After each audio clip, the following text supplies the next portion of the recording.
Hello বন্ধুরা, আসসালামু আলাইকুম। Welcome back to my another blog Nahar Natasha.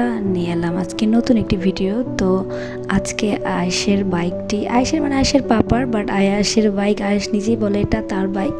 সেই বাইকটি আজকে আমরা গ্রামের বাড়ি পাঠিয়ে দেব, কারণ এখানে আমাদের বাইকটা চালানো একদমই হয় না, অফিস অনেক কাছে। তো বাইকটা আমরা মনে করতেছি এখানে রাখাটা উচিত না, কারণ এখানে অনেক সমস্যার প্রবলেম, তাই বাইকটা আমরা পাঠিয়ে দিচ্ছি। তো আয়াস সকাল থেকেই বলছে, বাবা বাইকটা কোথায় নিয়ে যাচ্ছ, কোথায় নিয়ে যাচ্ছ।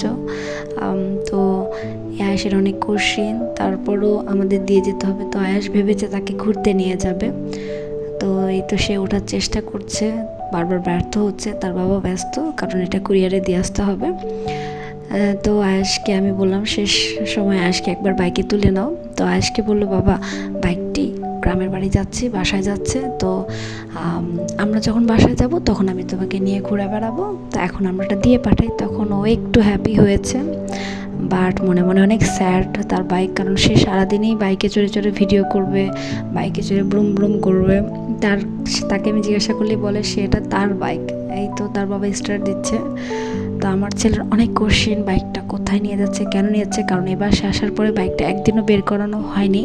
তো এই জন্যই আসলে আমার বাইকটাতে একটা বাইক পড়ে থাকলে সেটা বেশি দিন ভালো থাকে না, তাই আমরা এটা বাসায় দিয়ে দিচ্ছি, বাসায় চালানো হবে, এটা ভালো হবে।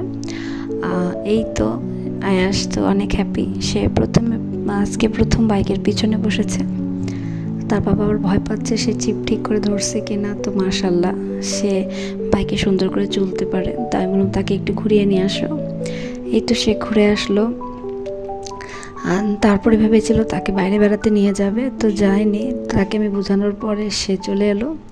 এই তো আজকে ছোট্ট একটি ভিডিও, কেমন লেগেছে অবশ্যই আমাদেরকে কমেন্টস করে জানাবেন। আর অবশ্যই আপনারা আমার পাশে থাকবেন। আমি চাই আপনারা আমার পাশে থাকুন, আমার ভিডিও দেখুন।